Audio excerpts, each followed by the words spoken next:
بسم اللہ الرحمن الرحیم۔ فرحاد علی تیمور، دیوتا، ایک بہت ہی اچھا داستان، ایک ایسے نوجوان کی کہانی جس کی صلاحیتوں نے دنیا بھر کے طاقتور ملکوں اور انسانوں کو دھول چٹا دی۔ اپنے ملک کی بقا کے لیے پوری دنیا سے لڑ گیا، جہاں گیا اپنے نام کا سکہ جمایا۔ جسے بچپن میں نہ ماں کا پیار ملا نہ باپ کا، جو ماں کی گود کو ترستا رہا، جسے نفرت ہی نفرت ملی۔ تو جناب اس کی طرف چلنے سے پہلے آپ پلیز چینل کو سبسکرائب کریں، لائک اور شیئر کریں تاکہ ہر آنے والی قسط آپ کو فوری مل سکے۔ دیوتا، فرحاد علی تیمور، قسط نمبر 149۔ فرحاد سے کہہ دو وہ فلم ہم اس کے پاس امانت کے طور پر رکھیں گے۔ اگر وہ دوستانہ انداز میں ہمارے لیے کوئی کارنامہ انجام دے گا تو وہ فلم اس انعام کے طور پر دے دی جائے گی، ورنہ اس سے چھین لی جائے گی۔ ماسٹر یوشے نے مجھ سے پوچھا، کیوں فرحاد، تم ماسٹر سائمن کی باتیں سن رہے ہو؟ ہاں، سن چکا ہوں، مجھے یہ فیصلہ منظور ہے، لاؤ وہ فلم مجھے دے دو۔ ماسٹر یوشے نے وہ فلم مجھے دے دی۔ میں نے اسے اپنی جیب میں رکھتے ہوئے کہا، میری دوسری شرط یہ ہے کہ میرے ذاتی معاملات میں مداخلت نہ کی جائے اور میرے دوستوں اور رشتہ داروں کو اپنا اعلیٰ کار نہ بنایا جائے۔ ماسٹر یوشے نے کہا، تم ایسی شرطیں پیش کرتے ہو جو قابل قبول نہیں ہوتی یا ہمیں الجھا کر رکھ دیتی ہے۔ صاف بات تو یہ ہے کہ تمہارے جیسے ضدی آدمی کو ذہنی اذیتوں میں مبتلا کر کے ہم اپنا کام نہ نکال سکیں گے۔ اس کے لیے ضروری ہے کہ تمہارے کسی دوست کو، کسی عزیز رشتہ دار کو یا تمہاری کسی محبوبہ کو اپنی مٹھی میں رکھیں۔ جس طرح سمر کو ٹارگٹ بنا کر میں سعید احمد سے اپنا کام نکالتا رہا ہوں، اس طرح مجھے یقین ہے کہ تمہاری بھی کوئی محبوبہ ہوگی جسے میں ہینڈل کر سکوں گا۔ میں غصے اور نفرت سے اسے دیکھنے لگا، لیکن ایسے وقت میں بھی اس قدر محتاط تھا کہ فریال کا نام اپنی سوچ کے میں نہیں لا رہا تھا۔ مبادہ فریال کو میری محبوبہ کی حیثیت سے جان لیا جائے۔ دیکھو فرحاد، تمہیں غصہ کرنے کی بجائے ٹھنڈے دماغ سے سوچنا چاہیے۔ ہم محض مجبور ہو کر ایسا کریں گے۔ آخر ہماری دوستی کو آزمانے میں مذائقہ کیا ہے؟ تم ہمیشہ دوست بن کر رہو اور دیکھو ہم تمہاری کسی محبوبہ کو اعلیٰ کار بنانے کی بجائے اس کی کتنی عزت کرتے ہیں۔ ہم تمہاری یہ دوسری شرط اس طرح تسلیم کرتے ہیں کہ جب تک تم دوست بن کر رہو گے ہم تمہارے ذاتی معاملات میں مداخلت نہیں کریں گے۔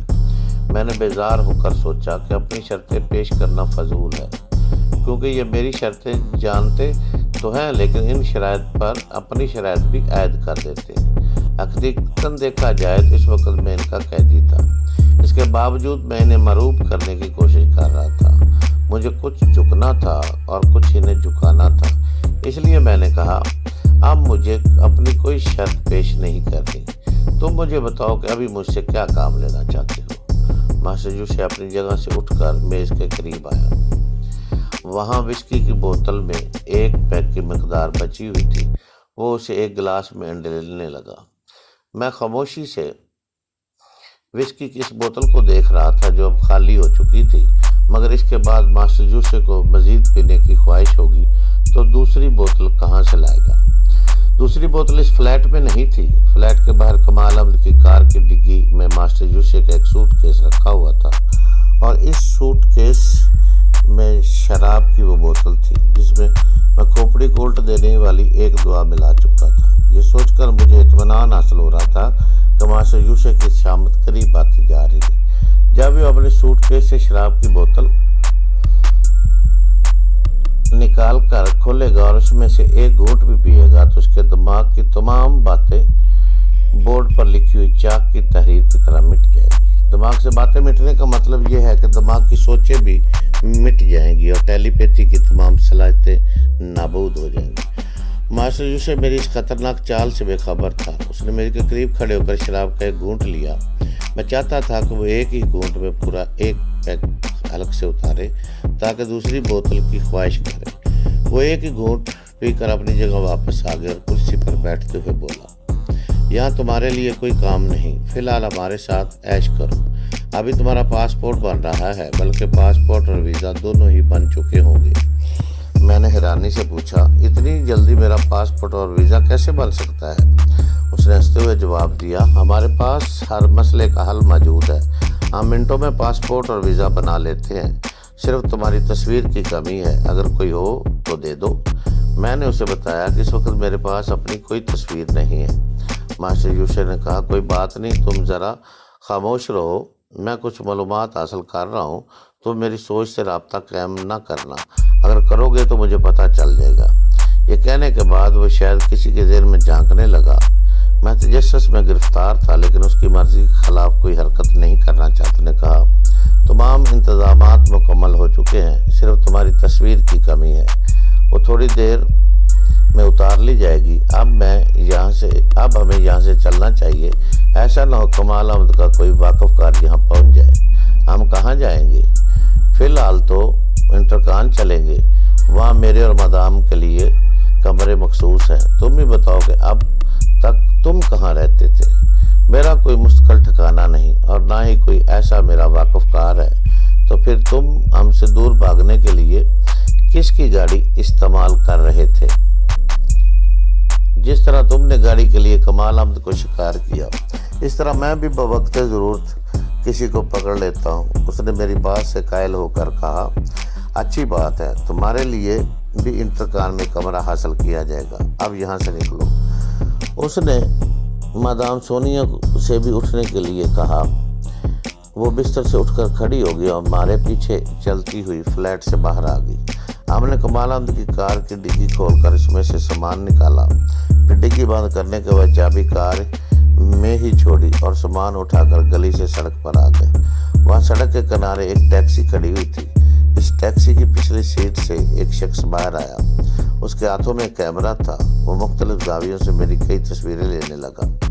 इस दौरान मास्टर यूसुफ और मादाम सोनिया के साथ टैक्सी की पिछली सीट पर बैठ गया। ये बात समझ में आ गई थी कि उसने सोच के ज़रिए अपने किसी आलाकार कैमरामैन को टैक्सी समेत वहाँ बुलाया था। तस्वीरें उतराने के बाद मैं अगली सीट पर बैठ गया। फिर आधे घंटे बाद हम इंटरकान पहुँच चुके थे। मेरे साथ मास्टर यूसुफ का रवैया बड़ा ही दोस्ताना था। मैं भी दोस्तों के अंदाज में उससे बातें कर रहा था। उसने मेरे लिए इंटरकान में एक कमरा हासिल कर लिया था। मैं इस इंतजार में था कि वह अपने कमरे में पहुंचे, फिर विस्की की तलब करे और अपने सूटकेस से विस्की की बोतल निकाले। लेकिन मुझे पा लेने के बाद उसे इत्मीनान हो गया था कि वह अब नींद पूरी करना चाहता था। उसने मुझसे कहा, फरहाद, तुम्हें जिन चीज़ों की ज़रूरत है मुझे बताओ। मैं चाहता हूँ कि सफ़र शुरू करने से पहले तुम्हारे पास अपनी ज़रूरत का हर सामान मौजूद हो। मैं ये सामान फ़ौरन ही मंगवा दूँगा। मैं उसे बताने लगा कि मुझे किन चीज़ों की ज़रूरत है। मैंने अपने कपड़ों के नाप भी बताए। शेविंग के सामान से लेकर जूतों तक की फहरिस्त बना ली। मास्टर यूसुफ ने सर हिलाकर कहा, ठीक है, अब तुम अपने कमरे में जाकर आराम करो, मैं भी सोना चाहता हूँ। जब हम सोकर उठेंगे तो तुम्हारी ज़रूरत के तमाम चीज़ें पहुँच चुकी होंगी। मैं मायूस होकर अपने कमरे में आ गया। मुझे ये तो पता चल गया कि वह अब सोने जा रहा है, फिर शराब पीने की ख्वाहिश नहीं करेगा। मैंने अपने कमरे में पहुंचकर सोच के ज़रिए उसे मुखातब किया, मास्टर यूसुफ, एक बात मेरी समझ में नहीं आती। पूछो क्या बात है? मैंने पूछा। जब तुम्हारे पास इतने ज़राए हैं कि मेरी तस्वीर उतारने के लिए फ़ौरन एक कैमरामैन भी तलब कर लेते हो और ज़रूरत की दूसरी चीज़ें हासिल करने के लिए अपने खिदमतगारों से काम लेते हो, तो फिर मेरा पीछा करने के लिए तुम पिछले दिनों एक गाड़ी के मोहताज क्यों हो गए थे? क्या तुम यहाँ पहुँचने से पहले अपने लिए गाड़ी का इंतज़ाम नहीं कर सकते थे? मास्टर यूसुफ ने हंसते हुए कहा, मैं सब कुछ कर सकता हूँ। मैं जिस मुल्क की सरजमीन पर कदम रखूँ वहाँ मेरे लिए किसी चीज़ की कमी ना हो। ऐसे इंतज़ाम हम पहले ही कर लेते हैं। लेकिन तुम्हें पा लेने से पहले मैं ये समझता था कि तुम मेरी सोच को पढ़ते रहते हो। अगर मैं अपने अलाकारों से काम लूँगा और अपनी ज़रूरत की चीज़ें इनसे तलब करूँगा तो मेरी सोच के ज़रिए मेरे अलाकारों तक पहुँच जाओगे और इन्हें नुकसान पहुँचाओगे। इसलिए मैंने एक गाड़ी हासिल करने के लिए इंटरकान वालों से दरख्वास्त की थी। कहो, और भी कुछ पूछना है? हाँ, एक सवाल और पूछना है। हम इस मुल्क को छोड़ने के बाद कहाँ जाएंगे? यहाँ से कुछ दूर मशक़ के बैद का एक जजीरा हमारी मंजिल है। इस जजीरे का नाम कोई है? जजीरा क्वाई। कहाँ वाक़या है? जजीरा अब वहीं से 100 मील के फासले पर एक जजीरा फीहाओ के करीब ही वो जजीरा कुआई है। यूँ समझो कि वो छोटा सा जजीरा हम मास्टरों की मलकियत है। बाकी तफसीलात तुम्हें बाद में मालूम होती रहेंगी। अब मुझे सोने दो। मुझे भी सोना चाहिए था क्योंकि मैं भी पिछली रात से जाग रहा था, लेकिन अब मेरे हालात ऐसे थे कि मुझे आइंदा की फिक्र हो गई थी और अपने से ज़्यादा फरियाल का ख्याल सता रहा था कि वो मेरे बाद तन्हा कैसे रहेगी। अचानक ही इस पर बहुत सी मुसीबतें टूट पड़ी थी कि मम्मी कत्ल कर दी गई थी। मैं जो कि ज़िंदगी को एक नए मोड़ पर ले आया था, तो मैं भी उससे बिछड़ गया था। कभी फरियाल का ख्याल आ रहा था, कभी इस नामालूम से जजीरे की तरफ ज़हन भटक जाता था। पता नहीं मुझे किसी जगह ले जाया जा रहा है। मैं बहुत देर तक मुख्तलिफ ख्यालात में उलझता रहा। फिर यही समझ में आया कि सोचने से बात नहीं बनेगी, फिलहाल आराम से सो जाना चाहिए। नींद पूरी होने पर जब ताज़ा दम होकर उठूँगा तो शायद कोई बात या सुझाई दे। मैंने सोने से पहले मास्टर यूशे के ज़हन पर दस्तक दी, मगर बहुत देर हो चुकी थी। मेरी दस्तक इसकी हिफाजती शुआओं से टकराकर वापस आ गई, यानी वो सो चुका था।